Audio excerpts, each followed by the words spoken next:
Pendengar dimanapun Anda berada, sebenarnya sudah kita sampaikan tadi bahwa di kesempatan pagi hari ini kita akan hadirkan dialog interaktif terkait dengan urgensi lembaga pemantau dalam calon tunggal pemilihan 2024. Dan sudah hadir di studio Pro 1 Sunglet Bangka Belitung, narasumber kita ada Ibu Margarita. Ini selaku Divisi Sosialisasi Partisipasi Pemilih Hupmas dan SDM KPU Kota Pangkal Pinang. Selamat pagi Bu Margarita. Selamat pagi. Kemudian di sebelahnya ada Pak Rido Istira, ini selaku Divisi Hukum dan Pengawasan KPU Kota Pangkal Pinang. Selamat pagi Pak Rido. Selamat pagi, salam sehat. Baik, Anda juga bisa menyaksikan di YouTube RRI Sunglet Bangka Belitung Official, dan juga nanti Anda bisa bergabung di layanan telepon 0717943301 dan juga di 0811 7179111. Baik, terkait dengan topik kita urgensi lembaga pemantau dalam calon tunggal pemilihan 2024. Apa yang melatar belakangi pentingnya lembaga pemantau dalam calon tunggal pemilih 2024 ini? Begitu, Bu. Mungkin Bu Margarita atau Pak Rido, silakan. Ya, saya dulu kali ya. Nah, Ya. Pak Rido lebih ke teknisnya nanti. Ya. Nah, berdasarkan Undang-Undang 8 tahun 2015 memang mengatakan membutuhkan untuk supaya suatu pemilihan itu berjalan dengan lancar dibutuhkan partisipasi dari masyarakat. Nah, berdasarkan PKPU 9 tahun 2022 ini tentang partisipasi masyarakat ini, salah satu bentuk dari bentuk partisipasi masyarakat ini adalah sosialisasi, ada pendidikan politik bagi pemilih, kemudian ada survei ini atau pemantau gitu ya. Yeah. Ada juga quick count misalnya kayak jejak pendapat. Nah, itu salah satu bentuk dari partisipasi dari dalam pemilihan. Nah, itu memang secara regulasinya dibuka gitu kan. Nah, pemantau ini karena disebutkan secara eksplisit di dalam PKPU 9 tahun 2022 ini, jadi KPU pun memberikan kesempatan kepada pemilih untuk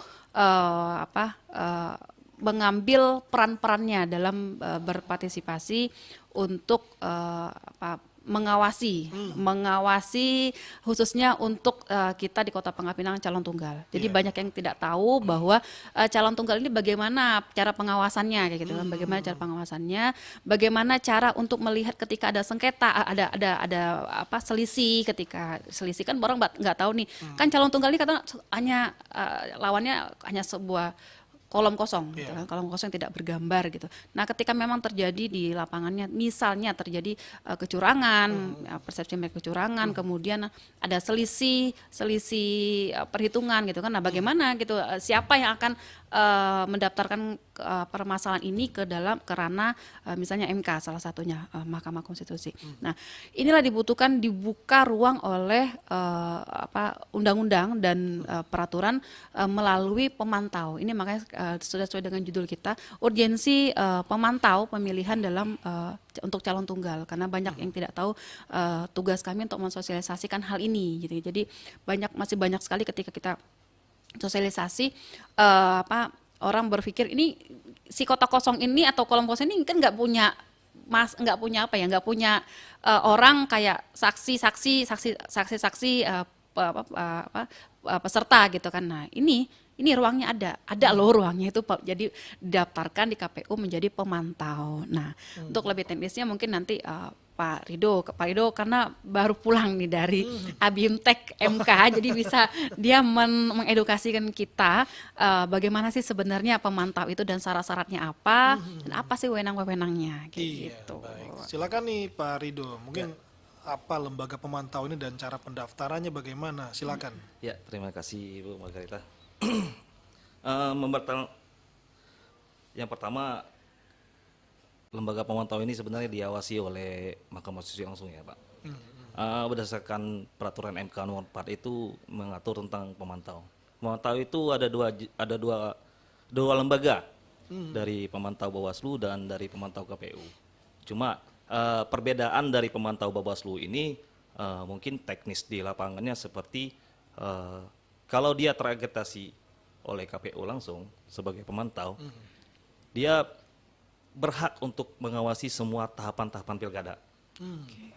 Termasuk mereka diakomodir masuk ke TPS. dan langsung mendapatkan C salinan sebagai referensi terbukaan dan pengawasan dari KPU sendiri. Secara teknisnya diatur di keputusan KPU nomor 328 itu salah satu syarat jadi pemantau itu yang pertama berbadan hukum. Berbadan hukum, yang kedua bersifat independen, yang ketiga mempunyai sumber daya yang jelas. Dalam arti berbadan hukumnya dia terdaftar di Kes Bangpol seperti itu, Pak. Kalau untuk di pemerintah Kota Pangkal Pinang itu yang mengatur tentang regulasi dari organisasi itu kan ada di Kes Bangpol. Yang keempat, terdaftar dan memperoleh akreditasi dari KPU Provinsi, KPU Kabupaten Kota sesuai dengan cakupan wilayah pemantaunya. Mungkin seperti itu secara teknisnya. Nanti apabila memenuhi syarat, KPU Kota Pangkal Pinang itu akan memberi akreditasi. Akreditasi resmi secara legal, disitulah bentuk keterbukaan kita untuk calon tunggal ini. Dan semua itu diatur di PKPU nomor 20 tahun 2020. Mungkin seperti itu, Pak. Ya. Sudah ada berapa lembaga pemantau kalau untuk di kita, Bu, di Kota Pangkal Pinang? Terakhir kemarin belum ada yang daftar, cuma sudah ada yang ngambil form, tapi belum ada yang ngebalikin nih. Jadi kita terakhir kan ditutup 16 November, jadi kita buka sampai 16 November. Jadi makanya salah satunya kami ingin mensosialisasikan ini ke RR ini nih. Jangan hanya bertanya di warung kopi, bagaimana pengawasan untuk kota kosong, kayak gitu kan. Nah ini loh ada kita buka ruang, ya itu seperti yang dijelaskan oleh Pak Ridho, nanti pengawas pemantau pemilu ini, pemantau pemilih ini yang mendaftar KPU akan mendapatkan hak-hak yang sama, dapat C1 juga gitu. Ketika memang ada permasalahan juga bisa bisa menggugat ke MK kayak gitu. Jadi ayo jangan hanya ngomong di luar gitu. Ayo daftarkan ke KPU untuk jadi pemantau. Gitu. Oke, nah ini biar banyak yang tahu juga nih berapa banyak yang dibutuhkan untuk tim pemantau ini khususnya di Kota Pangkal Pinang dan bagaimana untuk gaji atau honornya. Nah, tapi sebelumnya kita terima dulu ya Bu ya di line telepon. Halo, selamat pagi. Selamat pagi, Bapak. Salam sehat. Dengan siapa di mana Pak? Bang Parlindungan Harahap di Kota Bogor. Oh, Jawa Pak Parlindungan di Bogor. Silakan Pak Parlindungan langsung ke dua narasumber kita. Salam hormat Bapak dan Ibu narasumber. Dari mana nih Bapak dan Ibu? KPU ini? Kota Pangkal Pinang. KPU Kota Pangkal Pinang dua-dua ya? Dari KPU atau dua-dua? Dua-duanya KPU. KPU-nya, Pak. Iya. Pertanyaan Parlin, Pak dan Bunda, mohon izin. Bisa nggak misalnya kaula muda untuk pengawas dari universitas gitu ya, yang mahasiswa pengawas misalnya menghajar, menghacker seperti hoax ataupun salah gunakan KPU, baik Bawaslu, baik si calon-calon ini, si calon yang mau dicalonkan gitu ya, untuk menghajar ini, karena banyak sekali saat ini kaula muda baik milenial jempolmu harimaumu gitu. Maksud saya anak mahasiswa nanti menghajar menghacker ini, bila mana beliau ketangkap dia bisa memanfaatkan lembaga LBH kampus gitu. Karena kritis, karena saya lihat ini kita ini sangat meningkat sekali kesenjangan dan pengangguran dan stunting memburuk. Di seluruh Indonesia daerah-daerah. Jadi maksudku mahasiswa bisa nggak gitu untuk pengawas bila mana begini begono untuk yang benar. Jangan sampai kejadian seperti di Tapanuli Selatan pada 5 tahun lalu ya, pemilihan bupati, sampai-sampai ada penikaman gitu oleh warga karena diiming-imingi oleh anggota TPS 400.000 satu keluarga, 10 keluarga nggak dikasih sama ya, akhirnya terjadi penikaman. Yang anehnya si calon ini dibawa ke MK bisa menang gitu oleh KPU. Jadi harapan Parlin jangan sampai nanti KPU yang dikatakan seluruh rakyat Indonesia jangan sampai bisnis tahunan gitu. Kalau hanya bisnis tahunan kita leburkan aja, kita kembalikan ke marwahnya KPU ini gitu. Itu saja demikian, Pak Parlindungan, baik. Ya, Mungkin bisa jawab yang Pak Parlindungan dulu sebelum ke pertanyaan saya tadi. Terima kasih. Silakan Ibu Pak Oke. Rido atau Bu Margarita? Saya coba jawab ya. Jadi seperti dikatakan tadi PKPU 9 itu partisipasi masyarakat itu tidak hanya banyak cara untuk berpartisipasi. Bisa ada sosialisasi gitu kan, sosialisasi, kemudian ada pendidikan pemilih, kemudian juga ada survei dan jejak pendapat atau pemantau pemilu ini kan. Nah, kami KPU sebenarnya ini lebih tepatnya ke Bawaslu ya, karena Iya, iya. pengawasan kayak gitu kan. Tapi KPU juga memberikan edukasi ketika memang di lapangan terdapat apa namanya kayak ada apa namanya penyerangan tentang isu hoax kayak gitu kan. Iya, iya. Isu ya apa namanya sarah kayak gitu kan, itu juga itu yang selalu juga kami berikan edukasi kepada pemilih ya, seperti kayak di apa namanya di kampanye. Saat ini lagi kampanye nih, ini kita masuk tahapan kampanye. Dan untuk pengaturan apa namanya aturan main untuk kampanye ini kan sebenarnya hanya untuk peserta. Kemudian bagaimana untuk si apa namanya yang bukan peserta, apakah dia bisa tetap berkampanye? Ya silakan aja. Itu tidak ada aturan main, hanya tidak boleh ujaran kebencian gitu, isu sara, kemudian apalagi sampai menjanjikan sesuatu kepada pemilih gitu, itu kan tidak boleh gitu. Nah, apakah boleh menjadi pengawas? Jadi gini, konstruksi berpikirnya, keberhasilan suatu pemilu atau pilkada ini bukanlah hanya tanggung jawabnya bukan hanya di KPU atau di Bawaslu, tetapi menjadi tanggung jawab kita semua. Nah, ketika di depan mata kita atau di lingkungan kita terdapat hal-hal yang memang kayak penyebaran ujaran kebencian atau hoax atau informasi-informasi yang tidak benar kayak gitu. Nah, itu karena kembali lagi menjadi tanggung jawab kita semua sebagai warga negara. Kita kan intinya mau baik ya, pelaksanaan ini baik, damai kayak gitu kan. Nah, sah-sah saja karena partisipasi itu sebenarnya tidak harus berada dalam langsung di badan KPU-nya, tidak harus menjadi KPU terus menjadi Bawaslu, tapi juga bisa sebagai warga negara, hak-hak warga negara itu bisa juga mempunyai kewajiban untuk mengawasi proses dalam pemilihan atau pemilu ini baik-baik saja gitu, agar tidak terjadi hal-hal yang tidak diinginkan seperti itu. Jadi sah-sah saja pengawasannya. Iya. Gitu. Baik. Ini ada penelpon lagi ya. Boleh. Tadi nggak saya jawab tadi yang ada honor apa nggak tadi ya? Nanti dijawab Bu. Boleh, itu harus Bu. Halo, selamat pagi. Selamat pagi. Dengan siapa di mana? Abdullah di Simpang Lumut. Simpang Lumut arah Belinyu berarti ya. Ya, Riau Silet. Silakan Pak Abdullah, kedua narasumber kita. Selamat pagi Pak narasumber, Selamat Ibu. pagi Pak. Gini, ada dua pertanyaan saya. Ya.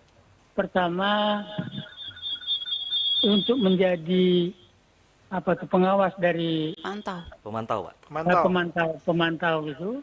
Tadi itu kalau tidak salah harus berbadan hukum. Ya betul Pak. Nah, ini jadi masalah. Jadi kalau mau betul-betul netral, kalau di kampung atau di kecamatan pemantau itu tidak mungkin lah dia punya badan hukum. Itu salah satu penghambat jadi pemantau. Kedua yang saya tanyakan, kalau seandainya nanti calon tunggal itu hanya 50%, bukan 50+1, apakah tetap akan dilantik? Karena yang kotak kosong ini, saya yakin ini bukan nyelonong aja nih, pasti ada istilahnya itu yang mengkoordinirnya, kotak kosong ini. Kalau kita pikir atau kita bayangkan, banyak orang yang mau calon jadi pemimpin itu. Nah, tapi kenapa sampai terjadi kotak kosong? Ini protes masyarakat. Baik. Apa sebabnya bisa terjadi? Tahun ini saja sudah 40 lebih kotak kosong di Indonesia. Pemilihan ke depan sekali lagi itu bisa sampai 100-an. Karena terjadi kotak kosong ini harus tahu dulu, khususnya KPU. Tapi kenyataannya sekarang ini udah berat sebelah. Calon tetap difasilitasi, kotak kosong seolah-olah diabaikan. Ya, salah satu tadi, kalau yang menjadi badan hukum pengawas mana yang bisa, yang apalagi di pelosok-pelosok di kecamatan. Kecuali pengacara yang mungkin. Pengacara tidak mungkin. Pak, dia punya badan hukum. Baik. Hanya itu aja. Terima kasih. Pak Assalamualaikum. Abdullah Simpang Luhut. Waalaikumsalam. Mungkin silakan bisa dijawab langsung. Ya, terima kasih Pak Abdullah, pertanyaan yang sangat menarik menurut saya ya. Mungkin pertanyaan pertama akan saya jawab Pak. Dari pelosok-pelosok Pak ya, kita termasuk desa lah ya, desa ataupun kelurahan ya. Sebenarnya kita bisa menggandeng Pak organisasi masyarakat yang terdaftar di Badan Kesbangpol, dan sekarang ini saya rasa sudah banyak Pak ya yang seperti organisasi masyarakat, organisasi kepemudaan desa itu saya rasa semua terdaftar Pak ya di Kesbangpol. Karena apa? Karena semua kegiatan yang ada di organisasi itu kan bisa diakomodir oleh pemerintah. Berarti secara tidak langsung saya rasa semuanya terdaftar. Dan saya jelaskan lagi Pak, pemantau itu ada 2 Pak. Kalau di Bawaslu itu kemungkinan dia tidak perlu berbadan hukum Pak. Akan tetapi dia harus berbentuk organisasi masyarakat. Mungkin itu Pak pertanyaan saya nomor 1, nomor 2 akan dijawab oleh Bu Margareta langsung. Yang mana tuh pertanyaannya? Saya lupa tuh. Iya, Yang mana ya? Ibu terkait dengan apa namanya ya? Kota kosong Iya, tadi begitu. ketika menang atau enggak atau Iya, 50%. kalau Nah, 51% Kota atau kosong yang diakomodir oleh ya, KPU. berdasarkan memang undang-undang ya Pak, ini bukan bahasa KPU-nya gitu kan. Bahasa undang-undangnya, Undang-Undang 10 tahun 2016 itu pasal 54C ayat 1, calon tunggal itu bisa menang ketika bisa dikategorikan menang apabila dia bisa memperoleh suara Iya. 50% ke atas. Jadi 50% ke atas. Jadi ketika memang cuma 50%, ya memang berarti kita akan melakukan pilkada ulang gitu kan. Jadi memang dikategorikan jelas di situ secara eksplisit di ayat 2 itu. Terus ketika menang dikategorikan menang ketika menangnya 50% ke atas. Jadi bukan 50% tapi 50% ke atas. Jadi dia harus mendapat 50+1 baru dikategorikan menang. Ketika dia di bawah 50% berarti kan dia belum bisa dikategorikan menang. Jadi kita harus akan ada pemilihan ulang gitu kan, pemilihan ulang. Kemudian ketika nanti prosesnya di ayat 3 lagi mengatakan terus siapa yang akan memimpin gitu, yang akan itu akan dipimpin oleh PJ. Jadi kalau Pangkal Pinang PJ Wali Kota akan memimpin, kalau Bangka akan PJ Bupati, kalau gubernur kebetulan gubernur nggak ada kita calon tunggal gitu kan, 2 pasangannya. Jadi ketika memang itu perolehan suaranya tidak mencapai 50% ke atas atau 50+1 ya kita akan pemilihan ulang, kemudian prosesnya selama prosesnya pilkada ulang lagi itu akan dipimpin oleh PJ gitu. Artinya ini mungkin edukasi kepada masyarakat atau pendengar ya, Iya. kapan untuk pilkada ulang, infonya September 2025, apakah seperti itu atau bagaimana begitu Bu dari aturannya? Di tahun berikutnya. Oh, tahun Di berikutnya. tahun berikutnya akan pilkada. Jadi proses pemilihan ulang pilkada ulang ini bukan hanya hari H pencoblosannya. Jadi semua prosesnya akan diulang dari pendaftaran ke PPK, rekrutmen PPK, PPS, kemudian pemungutan data pemilih, kemudian pendaftaran calon, penetapan calon, kampanye semua akan diulang. Terus kemudian penganggaran juga akan diulang. Jadi kita prosesnya diulang lagi gitu. Gitu di tahun berikutnya. Baik, nah ini pertanyaan saya nggak kejawab-jawab nih. Gitu. Di akhir ya nanti ya. Kita terima lagi ya. Halo, Assalamualaikum, selamat pagi.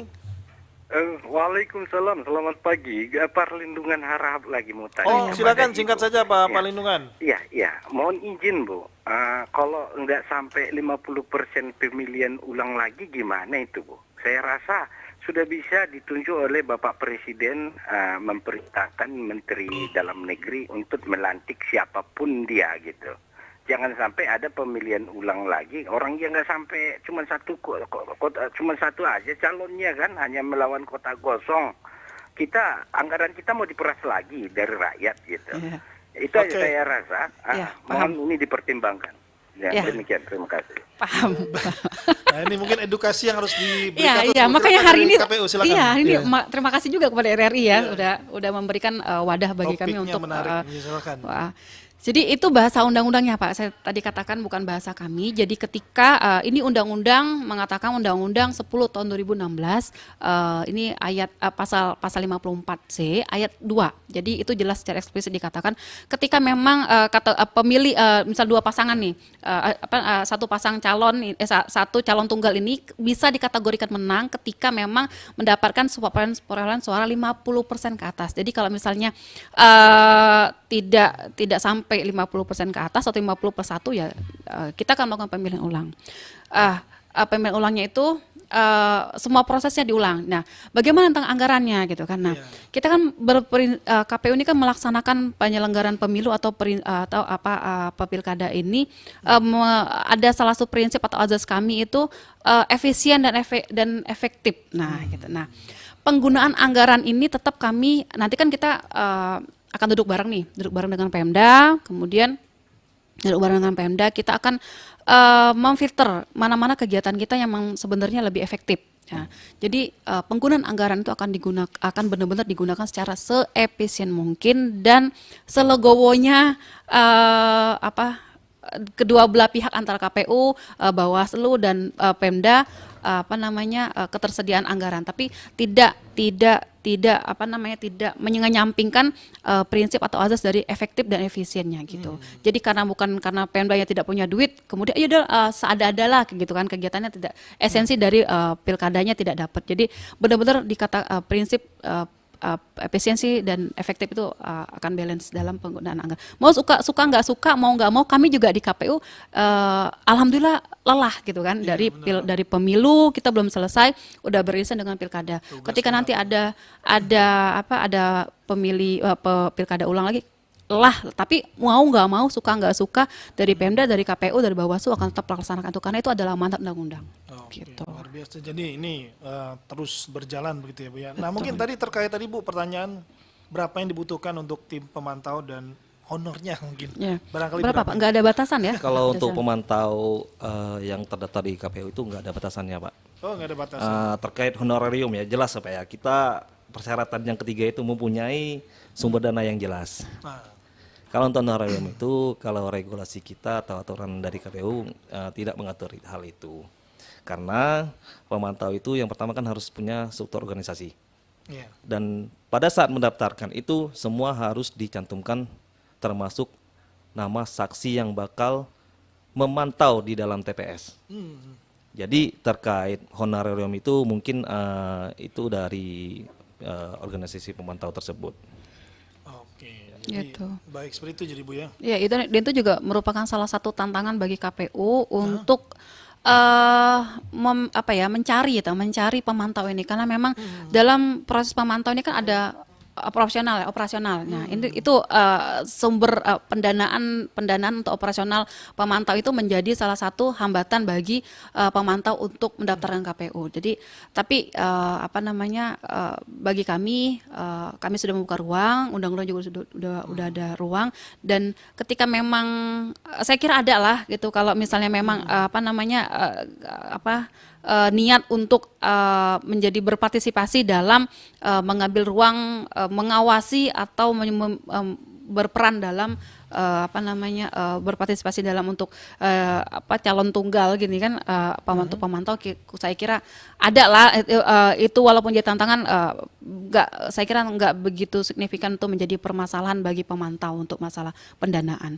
Jadi kalau honor dari KPU atau pemerintah semua tidak ada, jadi mereka harus punya sumber dana sendiri. Oke. Gitu. Ini pendaftarannya sampai kapan dibuka Bu? 16 November. 16 November ya, baik. Nah ini ada WA dari Pak Siro di Bangka Tengah. Mau tanya Bu narasumber. Ini ada pemantau lagi, padahal kita sudah ada Bawaslu dan jajarannya, pengawas pemilu saja. Terhitung sedikit kadernya terlihat dengan adanya perpanjangan masa pendaftaran. Saya rasa apakah tidak terkesan menambah anggaran? Terima kasih dari Pak Siro, Bangka Tengah. Oh, enggak dong. Karena kan memang anggarannya bukan dari KPU. Kalau pengawas kayak PTPS ya, yang, Iya, iya. yang mereka sebutkan itu PTPS itu kan memang merupakan badan ad hoc Bawaslu. Jadi badan ad hoc Bawaslu yang memang sumber honornya itu berasalkan dari dana kalau pilkada ini kan APBD yang diberikan ke Bawaslu. Nah, kalau berbeda dengan pemantau tadi dikatakan memang bukan dari bukan dari KPU atau Bawaslu-nya, tetapi memang dari organisasi yang memang memiliki syarat-syaratnya salah satu masalah memiliki sumber dana atau laporan keuangan. Jadi kan memang dari luar ini eksternal. Iya, iya. Eksternal yang nanti ini hasil untuk calon tunggal. Jadi gini, selama ini kan banyak orang berkata bahwa gimana sih pengawasannya ketika ada hal-hal yang tidak masalah tidak ideal lah di situasi ketika di TPS. Nah, karena si calon tunggal ini karena si lawan calon tunggal ini kota kosong atau kolom kosong, tidak bisa bersuara gitu kan, tidak ada perwakilannya. Ya ini kita buka ruang pemantau ini yang bisa mewakili si kota kosong ini kayak gitu. Jadi disampaikan juga ini terkait edukasi kepada masyarakat juga mengenai urgensi lembaga pemantau dalam calon tunggal pemilihan 2024. Nah, ini khususnya ini nanti yang bisa memantau dari lembaga ini ketika sudah mendaftar, artinya setiap TPS itu satu orang begitu ya Bu ya? Ya, satu orang, satu TPS satu orang. Di seluruh TPS yang ada nantinya? Ya, bisa. Selama dia terdaftar di KPU. Tapi nanti ketika tidak ada yang mendaftar bagaimana Bu? Sampai hari penutupan? Ya. Apa ada mekanisme lain atau bagaimana nanti? Kalau tidak ada yang terdaftar, mungkin saya informasi dari grup kita nasional ya, grup hukum nasional itu akan diatur itu di regulasi PKPU yang terbaru mungkin Bang. Oke. Karena PKPU yang lama itu tidak mengatur apabila dia tidak mempunyai tim pemantau.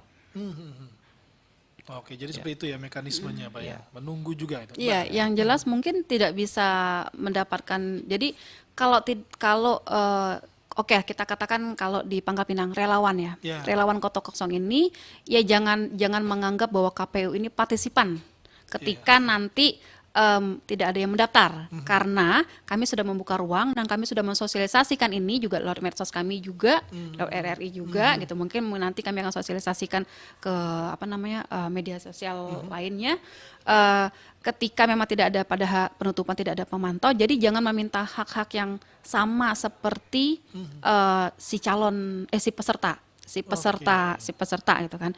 Nah, karena kita ini gini karakternya Bang. Suka mencari kesalahan kan nanti suka mencari kesalahan karena kami ini di Pangkal Pinang terus terang aja KPU-nya dikit-dikit disalahkan ini ya. Jadi sudah gugur kewajiban kami gitu lah mensosialisasikan ini gitu. Baik, kita angkat dulu Ibu ya. Monggo. Halo, selamat pagi. Selamat pagi, Assalamualaikum Ibu Margareta ya. Iya, siap. Selamat pagi, saya warga Pangkal Pinang Bu. Iya. Dengan Pak Rido. Ya. Selamat pagi, Pak. Assalamualaikum. Waalaikumsalam. Warahmatullahi wabarakatuh. Kita maunya pilkada kita sekali ini damai Pak ya. Ya, amin Pak. Ya, saya dibayar tidak dibayar saya akan memantau permainan dan fairnya pilkada kita kali ini ya. Siap. Kenapa tujuan kita bersatu saling bimbing tangan, tidak ada saling menyalahkan ya Ibu Bapak ya. Ya, betul Pak. Dan kita sebagai warga Pangkal Pinang kalau bisa daerah kita paling aman di pilkada kali ini. Amin. Ya. Jadi kita harus bijak Bu ya sebagai warga ya. Kita jangan mencari kesalahan seseorang. Betul. Kita lihat aja dulu perkembangannya. Kalau saya udah tahu semua Bu kan duduk nggak duduknya mereka itu di tangan kita. Ya, Betul. Nah, jadi kita yang harus bijak. Kalau wajar mereka kita pilih. Kalau tidak wajar, ya mana yang harus kita berikan. Ya. Nah, ya kalau jadi kita tidak perlu saling menyalahkan. Tidak ada KPU yang salah, Bawaslu yang salah. Proses sudah berjalan dengan baik, ya. Tapi kita juga sudah mengerti semua Bu. Dan saya juga berharap yang namanya pilkada ini kan kembalikan ke aturan Bu ya, budaya dan suku kita istilahnya kultur, ya. Kultur ya. Ya, kultur kita ya. Jadi yang namanya pilkada ya kalau secara logika Pak ya, itu harus putra daerah. Betul. Nah, kalau saya udah tahu semuanya, ya. Kecuali pilpres, siapapun yang mau nyalon silakan. Ya, untuk negara Republik Indonesia. Jadi itu aja, Ibu Margarita. Ya. Semoga damai pilkada kita kali ini. Amin, Bapak. Amin, amin, Saya amin, juga amin. sebagai warga akan mengawal, ya. Ya. Kita tidak mau ada ribut ini itu, Bu. Iya. Ya, baik. Selamat untuk KPU, Bu. Ya. Selamat juga untuk Bawaslu. Semoga pilkada kita sejahtera dan damai, saling berbimbingan tangan, Bu ya. Iya, Terima iya, kasih iya. banyak, Pak. Assalamualaikum warahmatullahi wabarakatuh. Waalaikumsalam warahmatullahi Silakan. wabarakatuh. Nah, ini yang mungkin Iya, mensupport iya, ya. support. Silakan mungkin. Iya, terima kasih atas supportnya. Ya mudah-mudahan masih banyak. Bapak apa tadi? Pak Sultan itu di Mas- Pangkal Pinang. Iya, mudah-mudahan banyak sekali Pak Sultan lain ya di Pangkal Pinang Iya. berpikir seperti itu. Intinya kita melaksanakan pemilihan ini dengan damai dan mudah-mudahan nanti apapun hasilnya nanti di ujungnya akan terpilih pemimpin Kota Pangkal Pinang yang negarawan. Baik. Nah, itu bahasa negarawan itu yang negarawan gitu. Ya, ada penelpon lagi Bu dari telepon WhatsApp, ada Pak Buana di Belitung Timur. Selamat pagi Pak Buana. Selamat pagi, Assalamualaikum warahmatullahi wabarakatuh. Waalaikumsalam warahmatullahi wabarakatuh. Silakan Pak Buana Salam langsung. sehat ya, salam sehat untuk seluruh narasumber dan penyiarnya. Salam sehat, Pak. Ya, jadi benar tadi kepada yang Bapak tadi, kalau bisa sih kita ini kan pemilu, pilkada ataupun pemilu legislatif maupun pilpres itu kan yang mencari seorang pemimpin, mencari wakil rakyat. Nah, tujuannya kan itu. Jadi kita bertanding secara sehat, secara gentleman, artinya secara apa ya, tanpa ada permainan curang. Itu intinya. Setelah itu kita namanya juga anak bangsa, ya jangan saling apa ya gontok-gontokan. Itulah hasilnya. Itulah yang harus kita terima. Yang kalah ya harus mendukung yang menang. Itu intinya. Tapi, nah ada tapi lagi di pilkada kali ini bubble termasuk calon tunggalnya yang terbesar kan seluruh Indonesia. Ini menjadi PR sebenarnya, menjadi PR dari pembuat kebijakan. Siapa itu yang membuat kebijakan adalah DPR bersama pemerintah. Ke depan jangan ada lagi dibuat celah atau celah untuk pemilihan lawan pemilihan calon tunggal atau melawan dengan kolom kosong tadi. Karena implikasinya banyak. Implikasinya yaitu tadi masalah anggaran. Nah, karena dibebankan lagi kepada pemerintah daerah. Kan cukup lumayan itu anggarannya. Nah, juga ini kalau sekarang ini berlangsung, jangan coba juga boleh kita sampaikan implikasinya kepada anggaran. Tapi kalau ini terlalu sering kita sampaikan, akhirnya, nah saya khawatir bukan berarti kita calon tunggal tadi, bukan kita ya. Kita ngelihat aja visi misi mereka seperti apa, track recordnya seperti apa. Tapi kalau kita tekankan nanti kalau kalah calon tunggal, maka ada pemilihan ulang. Konsekuensinya Pemda yang harus bayar. Nah ini artinya ada keberpihakan nanti jatuhnya. Artinya kita tidak netral. Mengapa harus saya sampaikan seperti ini? Jadi kalau itu yang kita sampaikan, nanti ada dua pilihan masyarakat. Kalau mereka merasa tidak senang dengan calon tunggal tadi, mereka bisa golput, atau mereka juga nanti bisa memilih. Nah, kalau golput, otomatis suara calon tunggal ini akan menang karena yang dihitung itu suara sah, bukan suara calon pemilih, tapi suara sah, ya kan? Nah, kalau sudah walaupun misalnya kalau suara sahnya itu 1.000 suara, calon tunggalnya menang karena tadi ada orang golput karena tidak mau memilih, itu biarkan istilahnya 590 atau lebih satu saja, itu otomatis calon tunggal yang menang, ya kan? Nah, artinya ke depan sekali lagi jangan ada yang seperti itu. Dibuatkanlah peraturan perundang-undangan tentang pilkada dengan pilpres juga seperti itu, agar jangan sampai merugikan nanti keuangan daerah maupun negara. Kemudian Jadi kita harus jujur juga untuk mengatakan seperti itu gitu. Dan jangan kita memihak, karena kan kalau seperti ini kan kita selalu memihak. Dan apalagi tidak ada celah untuk lawan kota kosong tadi, kolom kosong tadi tidak punya keterwakilan. Itu kan hanya diberi kesempatan pemantau itu. Tapi kan bukan berarti mereka calon dari kota kosong, kan tidak dalam implementasinya. Nah, lebih baik daripada nanti misalnya calon kotak kosong tadi atau kolom kosong itu menang, 4 tahun yang berikutnya itu jangan lagi tahun berikutnya jangan ada lagi pilkada ulang. Tapi saya setuju tadi dengan Pak Perlindungan bahwa lebih baik kita presiden yang langsung menunjuk siapa pilkanonya, wakil wali kota ataupun gubernurnya nanti kalau memang calon kotak kosong dari menang itu. Agar efisiensi daripada anggaran sudah itu juga itu konsekuensinya. Dan memang saya ngerti aturannya untuk itu belum ada. Nah, saya berharap kepada orang-orang pintar termasuk akademisi, tolong gugat itu ke MK sebelum bisa kan itu nanti digugat, tapi bukan gugat yang sekarang ini, tapi menggugat begitu kotak kosong menang itu harus ditunjuk langsung oleh presiden. Baik, tapi jangan dari partai, kalau bisa jangan dari partai, tapi yang independen itu yang kalau nanti yang ditunjuk langsung dari Oke, makasih Pak Buana, sudah cukup panjang tadi yang disampaikan. Baik, kemudian ada WhatsApp kembali Bu. Assalamualaikum, dari Muhammad Hanafi Rahman di RRS Pemda. Saya ingin bertanya, apakah lembaga pemantau asing bisa ikut memantau pelaksanaan Pilkada 2024? Soalnya yang saya ketahui, mereka ini kebanyakan memantau pileg dan pilpres yang sifatnya nasional. Sekian, wassalamualaikum. Silakan Pak. Oke, nanti yang pertanyaan kedua mungkin nanti Pak Ridho. Itu ya saya. KPU ini kan penyusunan regulasi ini kan memang ada di komisi sebagai emang undang-undang ini kan memang pengaturannya ada di DPR. Nah, di tepatnya Komisi 2 DPR.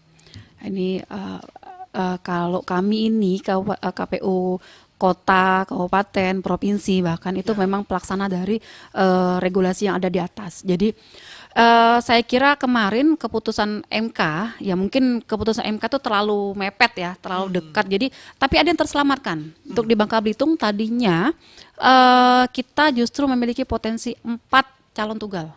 4 daerah calon tunggal itu di Bangka Tengah. Nah, setelah keputusan MK tahun nomor 60 itu masuk, kemudian itu Bangka Tengah ada bisa dari partai bisa mencalonkan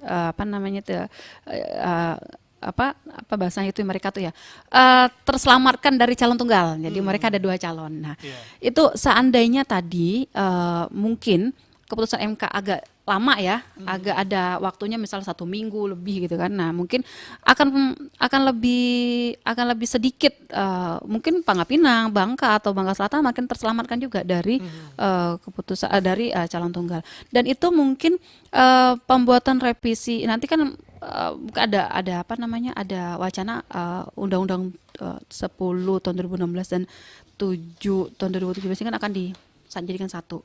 Ya, berarti kan revisi undang-undang. Tapi mungkin setelah pelaksanaan ini itu mungkin akan memasukkan norma-norma yang ada di dalam keputusan MK kemarin. Jadi kita serahkan saja, ini ada kemarin baru DPR dilantik, kita optimis saja, mudah-mudahan mereka bisa memberikan warna baru dalam politik, memberikan menuangkan aspirasi-aspirasi kita, aspirasi masyarakat ke dalam undang-undang yang terbaru nanti. Gitu. Kami di KPU kabupaten apalagi di kabupaten kota ini cuma benar-benar melaksanakan sesuai regulasi yang dibuat di atas. Gitu. Baik, mungkin Pak Ridho menjawab pertanyaan dari Pak Muhammad Hanafi tadi di WhatsApp. Terima kasih Pak Muhammad Hanafi. Saya jawab pertanyaannya. Itu boleh Pak, karena ruang lingkup di bentuknya regulasi ini adalah persiapan bagi Komisi Pemilihan Umum menerima pendaftaran pemantau pemilih asing atau pemantau pemilihan dalam negeri dan lembaga survei atau jajak pendapat dan penghitungan cepat hasil pemilih. Jadi itu diperbolehkan Pak Hanapi karena ada regulasi yang mengatur terkait hal itu. Oke, itu untuk Pak Hanapi di RSS-nya. Kita ke pertanyaan lain. Mungkin sejauh ini bagaimana Bu untuk hasil pemantauan yang sudah dilakukan pihak KPU dalam pelaksanaan tahapan pemilu kada 2024? Ini baik tahapan kampanye maupun verifikasi data pemilih pilkada begitu. Oh iya, kita kemarin sudah menetapkan DPT, jadi sudah kita tetapkan DPT lah. Sekarang masuk ke dalam tahapan DPTB. Jadi DPTB untuk yang apa namanya yang belum terdaftar dalam DPT kemarin, kemudian untuk yang baru masuk apa namanya baru pindah ke Kota Pangkal Pinang. Tapi belum masuk ke dalam DPT, itu masih bisa kita akomodir dalam tahapan DPTB ini. Jadi ini kita masuk ke dalam tahapan DPTB, kemudian kampanye ini dimulai dari 25 September kemarin sampai nanti 25 September sampai 23 November nanti. Jadi selama 60 hari. Untuk saat ini terpantau dari kami ke Pangkal Pinang masih adem-adem ayem aja untuk kampanye. Belum ada jadwal kampanye, dan jelas ketika memang sudah ada jadwal kampanye kami tetap memonitoring walaupun cuma satu calon, kami tetap memonitoring, memantau bersama Bawaslu. Ketika memang ada pelanggaran ya tetap kami kasih warning lah kayak gitu. Jadi walaupun cuma satu calon kami tetap bersikap adil gitu. Oke, baik, ini ada WhatsApp kembali dari Pak Muklis ya di Pangkal Pinang. Bagaimana KPU Pangkal Pinang memastikan bahwa pemilihan dengan calon tunggal tetap berjalan demokratis dan sesuai dengan prinsip keadilan, terutama dalam pengawasan dari lembaga pemantau? Terima kasih dari Pak Muklis di Pangkal Pinang. Silakan. Nah itu Pak Rido. Nah, memastikan, kita sama-sama memastikan Pak Muklis. Jadi kami membuka ruang untuk jadi pemantau, karena pemantau untuk calon tunggal ini sebenarnya gini, pemantau yang biasa memantau proses pemilu itu bisa digunakan untuk memantau pilkada ini. Nah, kami kan sudah membuka ruang untuk daftar dengan KPU. Jadi supaya hak-hak kalian ini juga bisa sama gitu, bisa mendapatkan hak ketika kalian bisa masuk TPS sama dengan saksi yang ada nanti untuk si calon tunggal ini gitu kan. Nah, C1 yang didapatin dari calon tunggal, ya kalian juga bisa mendapatkan hak-hak yang sama. Cuma memang untuk pengaturan pilkada memang tidak bisa, karena memang kami regulasinya tidak mengatur untuk pilkada kota kosong, karena berdasarkan PKPU 13 pasal 11 itu jelas dikatakan yang ikut pilkada itu adalah peserta pemilu, partai politik atau gabungan partai politik atau peserta perseorangan yang didaftarkan oleh KPU gitu. Itu. Jadi di luar itu tidak bisa mengikuti pilkada. Jadi aturan main pilkada ini dibuat untuk peserta saja. Jadi di luar itu ya kalau selama tidak ada pengaturan ya silakan kayak gitu, silakan aja. Tapi tetap norma-norma hoax gitu, isu sara kayak gitu. Terus ujaran kebencian ya itu jangan. Itu karena akan ke pidana ya Pak ya? Iya. Itu yang lebih ke pidana seperti itu. Atau fitnah itu ke pidana. Mungkin yang menambahkan silakan Pak Rido.